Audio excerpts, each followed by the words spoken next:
कहानी की शुरुआत होती है घने जंगल के बीचों बीच एक बड़ी नदी से, जहां जेफ नाम का एक आदमी अपने कुछ साथियों के साथ इसी नदी में आगे की तरफ बढ़ रहा होता है। ये लोग सांपों को पकड़कर उसे शहर में बेचा करते थे, लेकिन आज ये लोग जिस जगह सांप पकड़ने जा रहे थे वो जगह बहुत ज्यादा खतरनाक थी। यहाँ बोट का कैप्टन भी जेफ से कहता है कि जिस जगह तुम लोग जा रहे हो वो जगह श्रापित है और जहरीले सांपों से भरी हुई है, और मैंने सुना है कि वहाँ क्रिम्सन नाम का एक बहुत ही बड़ा एनाकोंडा रहता है। जो भी उस जगह पर जाता है वो एनाकोंडा उसे मार देता है। लेकिन जेफ मुस्कुराते हुए बोट के कैप्टन से कहता है कि बस तुम मुझे वहां तक पहुंचा दो, वहां तुम्हें तुम्हारे पैसे मिल जाएंगे और तुम अपनी बोट को लेकर वापस आ जाना। जेफ सांपों को पकड़ने का एक एक्सपर्ट शिकारी था और आज जेफ खास उस क्रिम्सन एनाकोंडा को पकड़ने के लिए इस जंगल में आया था। कुछ देर बाद ये लोग उस जगह तक पहुंच जाते हैं और यहाँ बोट का कैप्टन जेफ से ज्यादा पैसे मांगने की डिमांड करता है, क्योंकि ये एक बहुत खतरनाक जगह थी और यहाँ तक किसी को पहुँचाना एक बहुत ही बड़ा रिस्की काम था। जेफ भी इनकार नहीं करता और वो जेब से पैसे निकालकर उसे दे देता है। लेकिन जैसे ही बोट का कैप्टन पैसे लेने के लिए दोनों हाथ आगे बढ़ाता है, तब जेफ जानबूझकर पैसे नीचे गिरा देता है, जिसे खुशी खुशी बोट का कैप्टन उठाने लगता है। पैसे उठाने के बाद जब वो मुस्कुराते हुए जेफ की तरफ देखता है, तब जेफ उसके गले में चाकू घोंपकर उसे मार देता है और बेरहमी से उसका गला काटकर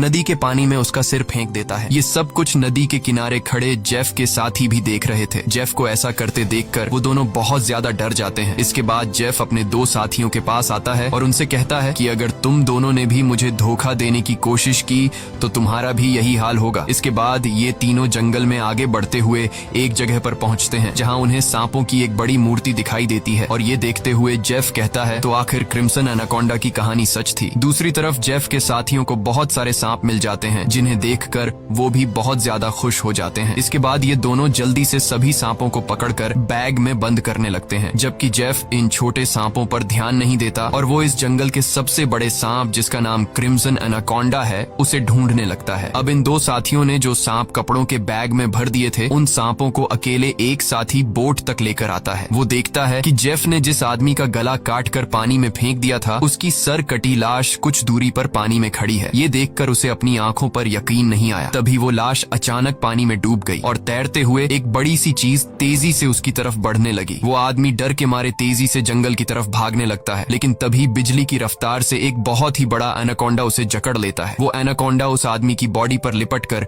उसकी हड्डियां तोड़ देता है और अपना बड़ा सा मुंह खोलकर उसे खाने लगता है। दूसरी तरफ हम उस आदमी के दूसरे साथी को देखते हैं, जो सांपों से भरे एक बैग को लेकर जंगल में आगे की तरफ बढ़ रहा होता है। तभी वो अचानक एक जगह पर रुककर कुछ ऐसा देख लेता है जिससे वो बहुत ज्यादा डर जाता है। असल में उसने उसी बड़े एनाकोंडा की बॉडी को रेंगते हुए देख लिया था। जैसे ही वो एनाकोंडा एक पेड़ पर चढ़ रहा था, तो उसके पेट को देखकर साफ लग रहा था कि उसने किसी इंसान को जिंदा निगल लिया है। अब इससे पहले कि वो आदमी अपनी जान बचाकर भाग पाता, तभी वो एनाकोंडा उसके साथी की लाश को उगल देता है। इसके बाद वो सांप उस आदमी को भी पकड़ लेता है। वो सांप उस आदमी को जकड़कर जोर से दबाता है और पेड़ से लिपटकर उस आदमी को भी खाने लग जाता है। ये सब कुछ ही दूर से जेफ भी देख रहा होता है और ये देखकर जेफ अपने साथी को बचाने के बजाय खुश हो रहा था, क्योंकि जेफ भी यही चाहता था कि कोई उस सांप का चारा बन जाए और जब चारे को खाते समय सांप का ध्यान भटक जाए, तब जेफ सांप को बेहोश करके मार दे। इसके बाद जेफ अपना शॉटगन निकालकर सांप को बेहोश करने ही वाला था कि तभी अचानक जंगल के सभी जानवर और बर्ड्स शोर मचाने लगे, जिनकी आवाज सुनते हुए वो एनाकोंडा अपने शिकार को ऐसे ही छोड़कर चला जाता है। आखिर कुछ तो ऐसा था जिससे जंगल के सभी जानवर डर रहे थे। अब यहाँ सीन कट होता है और हमें एक सर्कस शो दिखाया जाता है। ये सर्कस अब बंद होने के कगार पर था। कोई भी इस सर्कस को देखने का इंटरेस्ट नहीं रखता था। यहाँ सर्कस के मालिक के पास बिली यांग नाम का एक लड़का आता है, जो सर्कस के मालिक को पैसों से भरा हुआ एक सूटकेस देकर सर्कस में काम करने वाले सभी लोगों को खरीद लेता है, क्योंकि उसने थाईलैंड जाकर एक नया सर्कस खोलने का प्लान बनाया हुआ था। सर्कस के लोग बिली यांग के पास इतने सारे पैसे देखकर परेशान हो जाते हैं, क्योंकि आज से कुछ साल पहले बिली यांग बहुत गरीब हुआ करता था। वो भी इन लोगों के साथ मिलकर सर्कस में काम किया करता था, लेकिन पता नहीं कि बिली यांग अब कौन सा ऐसा काम करने लगा जिससे वो रातों रात इतना अमीर हो गए। अगली सुबह बिली यांग बोट के जरिए सभी लोगों को थाईलैंड ले जाने का प्लान बनाता है। अब क्योंकि बिली यांग ने इन सभी लोगों को खरीद लिया था, इसलिए ये सभी उसकी बात मानकर बोट में बैठ जाते हैं और बोट का कैप्टन बोट को चलाने लगता है। रास्ते में बिली यांग बाथरूम में छिपकर किसी को कॉल करता है और कॉल पर वो सामने वाले से कहता है कि डिलीवरी तैयार है, जल्द ही मैं इन लोगों को लेकर तुम्हारे पास पहुंच जाऊंगा। बिली यांग की इन बातों से हमें पता चलता है कि वह बोट पर मौजूद लोगों के साथ कुछ गलत करने वाला है। कुछ दूर आगे जाने के बाद ये लोग देखते हैं कि आगे का रास्ता बंद है, जहां लकड़ी और कई सारे कंटेनर्स रखकर किसी ने रास्ता रोक दिया था। तब बोट का कैप्टन कहता है कि हम दूसरे रास्ते से जा सकते हैं, लेकिन उस रास्ते से जाते हुए हमें थाईलैंड पहुंचने में बहुत टाइम लगेगा। इसलिए बिली यांग को कैप्टन का आइडिया पसंद नहीं आता। वो कैप्टन को धमकी देता है कि जो भी हो हमें वक्त पर थाईलैंड पहुंचना है, क्योंकि वहां हमारा शो है जिसके पैसे मैं एडवांस ले चुका हूं। अगर हमने शो नहीं किया तो हम बर्बाद हो जाएंगे। कैप्टन कहता है कि अगर तुम लोग लंबे रास्ते से नहीं जाना चाहते तो फिर हमारे पास यही एक रास्ता है। वह कहता है कि हम इन सारी चीजों को बॉम्ब से उड़ा देंगे और अपना रास्ता बनाकर यहाँ से निकल जाएंगे। बिली यांग को कैप्टन की बात ठीक लगती है और वो इसके लिए तैयार हो जाता है, लेकिन उन्हें पता नहीं था कि ये लोग कितनी बड़ी गलती करने जा रहे हैं। इसके बाद ये लोग कंटेनर्स के पास बॉम्ब रखते हैं और फिर उन्हें रिमोट से उड़ा देते हैं। ऐसा करने से उनका रास्ता तो साफ हो गया, लेकिन धमाके की वजह से ढेर सारे सांप उनके बोट पर गिर जाते हैं, क्योंकि उन सभी कंटेनर्स में सांप भरे थे। डर के मारे ये लोग यहाँ वहाँ भागने लगते हैं। अब पूरी बोट सांपों से भर चुकी थी और ये सांप बोट पर मौजूद लोगों को डसने लगते हैं। यहाँ लेनी नाम की एक लड़की समझदारी से काम लेते हुए पाइप के जरिए प्रेशर से पानी खोल देती है और अपने आसपास जितने भी सांप होते हैं सबको बोट से नीचे पानी में गिरा देती है। बिली यांग डर के मारे बोट के बाथरूम में छिप जाता है, लेकिन तभी अचानक बाथरूम की छत टूट जाती है और बहुत सारे सांप बिली यांग के ऊपर गिर जाते हैं। उनसे बचने के लिए वह नदी में कूद जाता है और तैरते हुए किनारे तक पहुंचता है, लेकिन वहां पर भी एक किंग कोबरा उसके सामने आ जाता है। अब इससे पहले कि वो किंग कोबरा बिली को काट पाता, तभी कोई आदमी सांप पर पैर रखकर उसे कुचल देता है और बिली यांग की जान बचा लेता है। यह इंसान कोई और नहीं बल्कि जेफ था। अब जेफ ने बिली की जान बचाई थी, इसलिए बिली उसे अपने बोट पर ले आता है। जेफ यहाँ सभी से झूठ कहता है कि मैं एक वाइल्ड एक्सप्लोरर हूँ और एक एक्सीडेंट की वजह से यहाँ जंगल में फंस गया हूँ। तभी सर्कस के एक आदमी जिसका नाम जियाओ है, उसके कान में तेज दर्द होने लगता है। दर्द इतना ज्यादा था कि वह नीचे गिर जाता है। जब जेफ उसके कान में गौर से देखता है तो उसे पता चल जाता है कि जियाओ के कान में तकलीफ क्यों हो रही है। इसके बाद जेफ अपनी उंगली पर एक कट लगाकर उसे जियाओ के कान के पास ले जाता है और तभी जियाओ के कान से एक पतला जहरीला सांप निकलकर जेफ की उंगली को काट देता है, लेकिन सांप के काटने के बावजूद जेफ को कुछ नहीं होता और वह उस पतले सांप को पानी में फेंक देता है। ये देखकर लेनी बहुत हैरान हो जाती है और सोचने लगती है कि आखिर सांप के काटने के बाद भी जेफ पर जहर का असर क्यों नहीं हुआ। लेनी भी सांपों के बारे में जानकारी रखती थी। वह जानती थी कि एक सांप के जहर से इम्यून होने के लिए इंसान को बहुत सारा सांप का जहर अपने शरीर में डालना पड़ता है, तब जाकर उस इंसान पर सांप के जहर का असर नहीं होता। ये सारी चीज वह बिली यांग को भी बताती है और कहती है, मुझे जेफ ठीक नहीं लग रहा। तुमने भी देखा कि सांप ने उसे उंगली पर काटा, लेकिन जेफ को कुछ नहीं हुआ। लेकिन बिली यांग लेनी की बातों पर ध्यान नहीं देता और कहता है कि हमें जेफ का शुक्रिया अदा करना चाहिए, क्योंकि उसने मेरी और हमारे एक साथी की जान बचाई है। दूसरी तरफ जेफ इस बोट के कैप्टन से मिलता है। जेफ बोट के कैप्टन को ढेर सारे पैसे देकर एक नक्शा दिखाता है और बोट के कैप्टन से कहता है कि अगर तुमने मुझे नक्शे पर बताई गई जगह पर पहुंचाया तो मैं वहां पहुंचकर तुम्हें और भी ढेर सारे पैसे दूंगा। कैप्टन उस जगह का नाम सुनते ही बंदूक उठाकर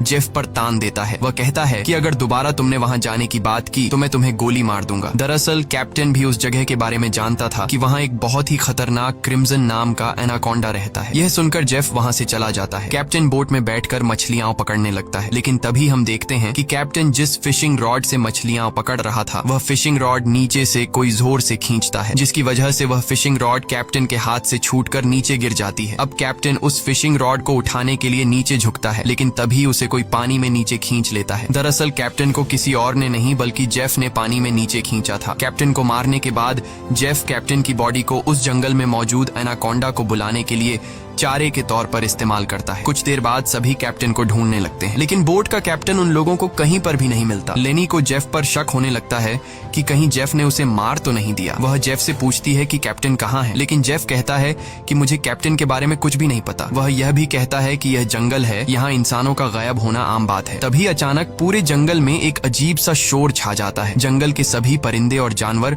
शोर मचाकर भागने लगते हैं। तभी एकदम से उन सबको पानी में कुछ अजीब सी हलचल सुनाई देती है। एक साथी कहता है कि यह आवाज कैसी है। तब जेफ खुश होकर कहता है कि कुछ बड़ा आने वाला है। जेफ की खुशी से ये साफ जाहिर हो रहा था कि जैसे वह इस आने वाले खतरे का इंतजार कर रहा था। तभी हम देखते हैं कि नदी की गहराई में एक बहुत ही बड़ा एनाकोंडा जेफ के लगाए जाल की तरफ बढ़ रहा है। जेफ का लगाया हुआ फिशिंग रॉड जोरों से नीचे की तरफ खींचता है। अब जेफ एनाकोंडा को पकड़ने के लिए फिशिंग रॉड को पकड़ने की कोशिश करता है, लेकिन वह एनाकोंडा इतनी आसानी से जेफ के जाल में कहां फंसने वाला था। तभी वह एनाकोंडा उनके सामने आ जाता है। यह वह एनाकोंडा आकार में बहुत बड़ा और बेहद डरावना था, जिसे देखकर सबके गले में सांसें अटक जाती हैं। जेफ ने जो फिशिंग रॉड की रस्सी पकड़ी हुई थी, एनाकोंडा उस रस्सी को जोर से खींचता है, जिससे जेफ नीचे पानी में गिर जाता है। वह एनाकोंडा जेफ को पानी में इधर उधर पटकने लगता है, लेकिन जेफ इतनी आसानी से हार मानने वाला नहीं था। वह खुद को बचाने के लिए तैरते हुए उसी नदी में मौजूद एक छोटी बोट पर चढ़ जाता है और एनाकोंडा को पकड़ने वाले जाल की रस्सी को उसी बोट से बांध लेता है। अब वह बोट पर खड़े होकर एक नुकीले औजार से उस एनाकोंडा पर वार करता है, लेकिन उस वार से एनाकोंडा पर कुछ ज्यादा असर नहीं होता। एनाकोंडा जेफ को पकड़ लेता है। वह एनाकोंडा जेफ के साथ साथ उस बोट के ऊपर लिपटकर नीचे पानी में डुबो देता है। दूर खड़े ये लोग यह सब कुछ देख रहे थे और उन्हें लगता है कि जेफ मारा गया, लेकिन अगले ही पल जेफ तैरता हुआ पीछे से वापस बोट में आ जाता है। ये देखकर सभी लोग हैरान रह जाते हैं। अब जेफ फिर से पानी में एनाकोंडा ढूंढने लगता है, लेकिन उसे नहीं पता था कि एनाकोंडा अब पानी में नहीं बल्कि उसके पीछे बोट की छत पर है। एनाकोंडा सबके सामने अपने मुंह से कैप्टन की बॉडी को उगल देता है। ये देखकर बोट पर सभी लोग बहुत डर जाते हैं। ये लोग एनाकोंडा से खुद को बचाने के लिए इधर उधर भागने लगते हैं। वह एनाकोंडा कमरे में बंद सर्कस के 2 साथियों को मारने ही वाला था कि तब भी पीछे से जेफ हाथ में एक नुकीला औजार लिए एनाकोंडा पर हमला कर देता है, जिससे एनाकोंडा और भी ज्यादा गुस्सा हो जाता है और अब एनाकोंडा जेफ की तरफ बढ़ने लगता है। लेकिन जेफ एनाकोंडा से खुद को बचाते हुए उससे छिप जाता है, मगर एनाकोंडा भी जेफ का पीछा नहीं छोड़ता। वह जेफ को ढूंढने के लिए बोट के अंदर घुस जाता है, जहाँ बोट के अंदर सर्कस के बाकी लोग भी छिपे हुए थे। लकीली एनाकोंडा बिली और डायना को देख नहीं पाता। वह उनके ऊपर से रेंगते हुए खिड़की से होकर बोट से बाहर निकल जाता है। ये सभी लोग बोट के कोने कोने में छिपे हुए थे। एनाकोंडा इन लोगों को ढूंढते हुए जब बाथरूम की तरफ जाता है तो वह एक बच्चे और जियाओ को देखता है। एनाकोंडा तुरंत उन दोनों पर हमला कर देता है, लेकिन यह दोनों खुद को बचाते हुए वहां से निकल जाते हैं। अब उनके पास लेनी भी पहुंच जाती है। जैसे ही एनाकोंडा लेनी पर हमला करता है, तब जियाओ समझदारी से काम लेते हुए एनाकोंडा के सिर के आगे एक मटका लाता है, जिससे एनाकोंडा का सिर मटके के अंदर फंस जाता है। मटके से अपना सिर निकालने के लिए एनाकोंडा तड़पने लगता है और इसी हलचल में यहाँ पर केरोसिन ऑयल का गैलन गिर जाता है। एनाकोंडा अपने सिर से मटके को निकालने के लिए पूरी तरह से बेकाबू हो जाता है। वह यहाँ वहाँ खुद को मारता है और आखिर में वह अपने सिर को बोट से पटक कर मटके को तोड़ देता है, जिससे उसका सिर आजाद हो जाता है। लेकिन आजाद होते ही पीछे से जेफ एनाकोंडा के गले में रस्सी का फंदा डाल देता है। इससे पहले कि जेफ उस एनाकोंडा को पकड़ पाता, तभी नीचे केरोसिन ऑयल गिरने की वजह से बोट में आग लग जाती है और आग धीरे धीरे बढ़ते हुए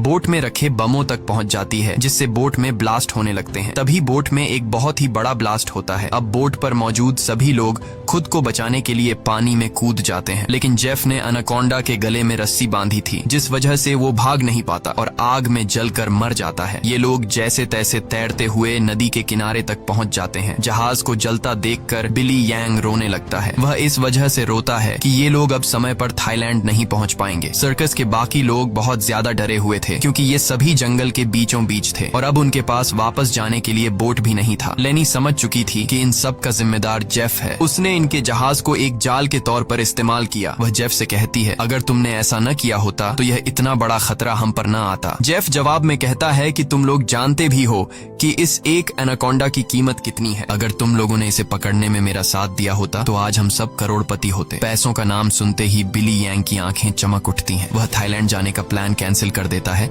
और दौड़कर जेफ के पास आता है और कहता है, मैं तुम्हारे साथ हूँ। बताओ इस एनाकोंडा को पकड़ने के लिए हम क्या कर सकते हैं और हमें पैसे कैसे मिलेंगे। उसके बाद जेफ एक मैप निकालता है और उन्हें दिखाते हुए कहता है, अगर तुम लोग मेरी मदद करोगे तो इस मैप के जरिए मैं तुम्हें 1-2 दिन के अंदर थाईलैंड पहुंचा दूंगा। अब यहाँ बिली यांग और टीम के बाकी लोग जेफ के बोट तक जाने के लिए मान जाते हैं, लेकिन लेनी को जेफ पर बिल्कुल भी भरोसा नहीं था, इसलिए वह वहां जाने से इनकार कर देती है। तभी सर्कस टीम की एक लड़की की तबीयत अचानक खराब होने लगती है। जब बिली यांग उसके कंधे को देखता है तो उन्हें पता चलता है कि उस लड़की को एक बहुत ही खतरनाक मकड़ी ने काटा है, जिसके जहर से वो मर भी सकती थी। ये देखकर जेफ वहां पर मौजूद सभी लोगों से कहता है, मेरे पास एक ऐसी दवाई है जिससे उस लड़की का इलाज हो सकता है, लेकिन वह दवाई मेरे बोट में रखी गई है। अगर तुम इसका इलाज करना चाहते हो तो तुम्हें मुझे मेरी बोट तक पहुंचाना होगा। अब न चाहते हुए भी लेनी जेफ के साथ चलने को तैयार हो जाती है। कई घंटों के सफर के बाद जब एक साथी नदी का पानी पीने लगता है, तब जेफ उसे रोक देता है और जेफ सभी से कहता है, यहाँ का पानी कभी भी मत पियो। यहाँ के पानी में ऐसे कीड़े हैं जो पानी पीते समय इंसान के अंदर चले जाते हैं। इसके बाद वो कीड़े उस इंसान के अंदर ऐसी प्यास लगाते हैं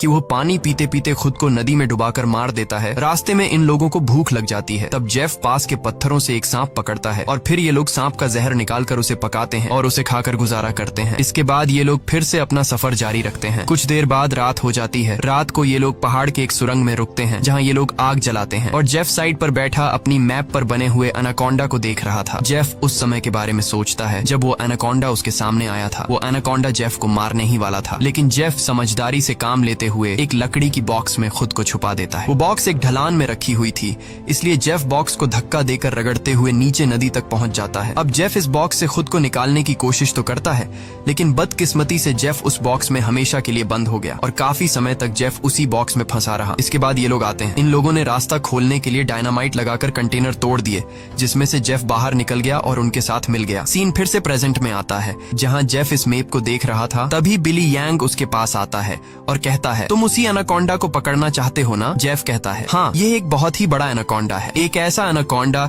जो इस पूरे जंगल का राजा है। यहाँ के सभी जानवर इस एनाकोंडा से डरते हैं। इसने दुनिया के बड़े बड़े शिकार किए हैं, यहाँ तक कि इसने अपने ही जैसे बड़े बड़े एनाकोंडा को मार गिराया, और अगर हम उसे पकड़ने में कामयाब हुए तो हम रातों रात मिलियनेयर बन जाएंगे। पैसों का सुनते ही बिली यंग कहता है, मैं आपके साथ उस एनाकोंडा को पकड़ने के लिए तैयार हूँ। अब काफी रात हो जाती है और ये सभी लोग सो जाते हैं। तभी सर्कस के एक साथी की किसी अजीब सी आवाज से आंख खुलती है। वो देखता है कि उसका भाई यहाँ नहीं है। अपने भाई को ढूंढते हुए वो उस सुरंग से बाहर आया और उसे ढूंढते हुए नदी के पास जाता है, जहाँ वो देखता है कि उसका भाई अपने आप को नदी के पानी में डुबाने की कोशिश कर रहा है। ये आदमी उसे ऐसा करने से रोकता है, पर उसका भाई इसकी कोई बात नहीं सुनता। और तब वो देखता है कि उसके भाई की नाक से कुछ अजीब से कीड़े निकल रहे हैं, जिसे देखकर वो समझ जाता है कि इसने इस नदी का पानी पी लिया है, जो कि जेफ ने बताया भी था कि इस नदी का पानी पीने के बाद उस पानी के अंदर मौजूद कीड़े उस इंसान को इतनी प्यास लगा देते हैं कि वो इंसान खुद को उस पानी के अंदर डुबाने पर मजबूर हो जाता है। और ठीक ऐसा ही होता है। अपने भाई को मरा हुआ देखकर ये आदमी बहुत ज्यादा रोता है और वापस सुरंग में आ जाता है। अगली सुबह ये लोग दोबारा अपने सफर पर निकल जाते हैं। कई घंटों का सफर तय करने के बाद ये लोग एक नदी के पास पहुंच जाते हैं और अब इन लोगों को अपनी मंजिल तक पहुंचने के लिए उस नदी में से होते हुए पैदल जाना पड़ेगा। अब ये लोग पहले तो उस नदी में उतरने से काफी ज्यादा डर रहे थे, लेकिन कोई दूसरा रास्ता न होने की वजह से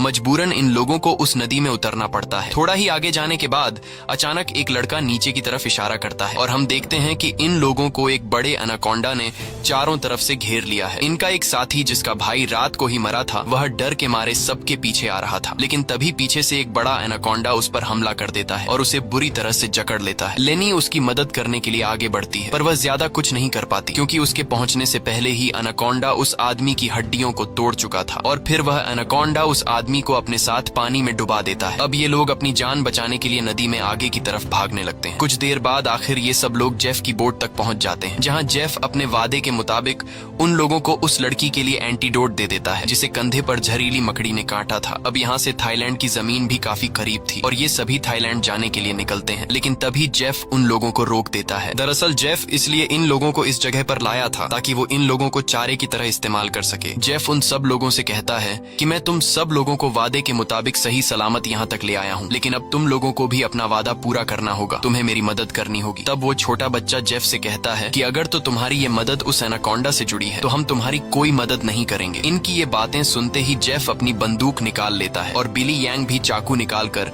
उसका साथ देने लगता है। बिली यांग सभी से कहता है कि जेफ जो भी कह रहा है तुम्हें उसकी बात माननी चाहिए। यहाँ लेनी कहती है कि तुम लोग पागल तो नहीं हो गए हो, उस एनाकोंडा को पकड़ना बहुत मुश्किल है, क्यों तुम लोग अपनी जान से हाथ धोना चाहते हो? जेफ कहता है, हाँ तुम ठीक कह रही हो, उस एनाकोंडा को पकड़ना मुश्किल तो है पर नामुमकिन नहीं, क्योंकि उस एनाकोंडा को खाते हुए जब उसका ध्यान भटक जाए तब उसे पकड़ा जा सकता है। उसके बाद बिली यांग और जेफ सर्कस टीम के 2 लोगों को रस्सी से बांधकर सांप का चारा बनाते हैं। वह बच्चा बिली यांग से कहता है, तुम ऐसा क्यों कर रहे हो? सोचो अगर हम लोग मर गए तो तुम्हारी सर्कस में कौन परफॉर्म करेगा? ये सुनकर बिली यांग जोर जोर से हंसने लगता है और उस बच्चे से कहता है कि क्या तुम लोगों ने कभी सोचा नहीं कि मैं इतनी जल्दी कुछ ही सालों में इतना अमीर कैसे हुआ? अरे पागलो, मैं तुम लोगों को थाईलैंड में सर्कस के लिए थोड़ी लेके जा रहा था। मैं तो तुम्हारी बॉडी के ऑर्गन्स को बेचकर बहुत सारा पैसा कमाने वाला था और यही मेरा बिजनेस है, लेकिन अब देखो मैंने अपना प्लान चेंज कर दिया। अब मैं जेफ के साथ मिल गया हूँ क्योंकि मैं जानता हूँ कि तुम्हारे बॉडी पार्ट्स से भी ज्यादा पैसे मुझे ये एनाकोंडा दे सकता है।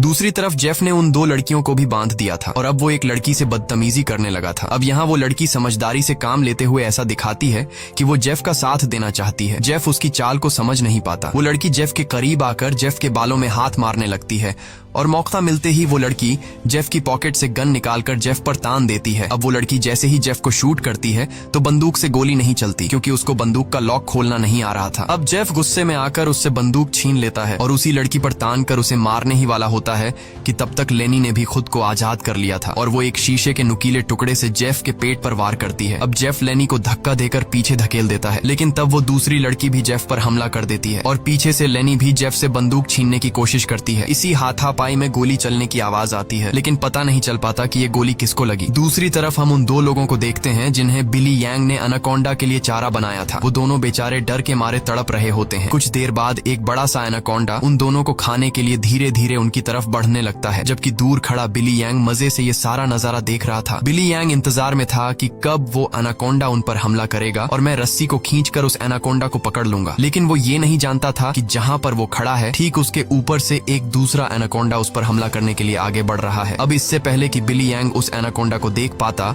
वो एनाकोंडा उसके काफी करीब पहुंच जाता है और वो एनाकोंडा बिली यांग पर हमला करके उसे अपने साथ उठाकर ले जाता है। और तब बिली यांग के हाथ से रस्सी छूट जाती है, जिससे एनाकोंडा का चारा बने हुए दो लोगों को जाल कवर कर लेता है, जिससे उनकी जान बच जाती है। दूसरी तरफ जेफ उस लड़की को मारने की कोशिश करता है, लेकिन लेनी पीछे से आकर जेफ को एक बड़ी लकड़ी से सिर पर मारकर बेहोश कर देती है। जेफ के बेहोश होते ही ये दोनों भागते हुए अपने दो साथियों के पास पहुंच जाती हैं और उन्हें जाल से आजाद कर लेती हैं। लेकिन बदकिस्मती से जेफ को होश आ गया था और वो उनकी तरफ बढ़ने लगा, लेकिन तभी एक बड़ा सा एनाकोंडा आकर जेफ को ले जाता है। ये लोग अब जल्दी से यहाँ से निकलने की तैयारी करते हैं, लेकिन उनकी एक साथी चलने के लायक नहीं थी, क्योंकि जेफ और उन लड़कियों के बीच हाथापाई के दौरान जो गोली चली थी वो गोली उस लड़की को लगी थी। कुछ देर बाद वो लड़की उनकी नजरों के सामने दम तोड़ देती है। अब बचे हुए तीन लोग अपनी जान बचाने के लिए जेफ की बोट में बैठकर नदी से होते हुए यहाँ से निकलने लगते हैं, लेकिन तभी पीछे से जियाओ को कोई चीज लगती है। जब वो कंधे से उस चीज को उतार कर देखता है तो उसे पता चलता है कि ये एक बेहोशी वाला इंजेक्शन है। कुछ ही सेकंड बाद जियाओ बेहोश हो जाता है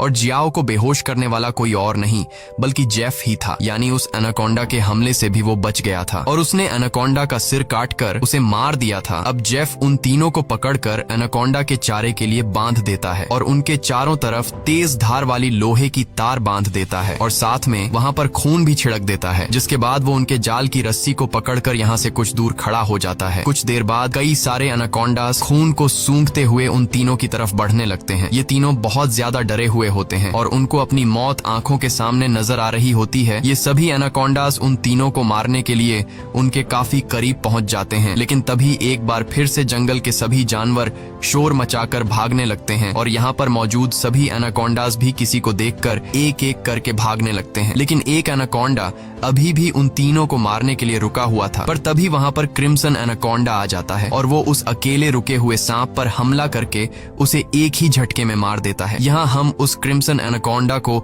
अच्छी तरह से देख पाते हैं, जो साइज में बहुत ही ज्यादा बड़ा और खतरनाक था, जिसे देखकर ये तीनों बहुत ज्यादा डर जाते हैं। लेकिन दूर खड़ा जेफ क्रिम्सन एनाकोंडा को देखकर बहुत खुश होता है। वो एनाकोंडा उन तीनों से लिपटकर अपना बड़ा सा मुंह खोलकर उन तीनों को खाने ही वाला था कि तभी जेफ जाल की रस्सी छोड़ देता है, जिसमें वो एनाकोंडा फंस जाता है। ये एनाकोंडा अपने आप को छुड़ाने के लिए तड़पने लगता है। वो काफी जोर लगाकर खुद को आजाद करने की कोशिश करता है, लेकिन जब वो आजाद नहीं हो पाता तब वो अपने तेज नुकीले दांतों से जाल की रस्सी काटकर खुद को आजाद कर लेता है। लेकिन अभी भी जाल की रस्सी उसके बॉडी में फंसी हुई थी, इसलिए जेफ रस्सी को मजबूती से पकड़कर उसे पकड़ने की कोशिश करता है, पर जेफ एनाकोंडा की ताकत का मुकाबला कहाँ कर सकता था। जेफ उसे पकड़ने की कोशिश में दो पेड़ों के बीच फंस जाता है और अब वो उन पेड़ों से बाहर निकल नहीं पाता और मौके का फायदा उठाते हुए वो क्रिम्सन एनाकोंडा जेफ की तरफ बढ़ने लगता है और जेफ को पकड़कर बुरी तरह से जकड़ने लगता है। ये तीन लोग भी अपनी आंखों से ये सारा नजारा देख रहे थे और डर के मारे जल्दी से खुद को छुड़ाने की कोशिश करते हैं,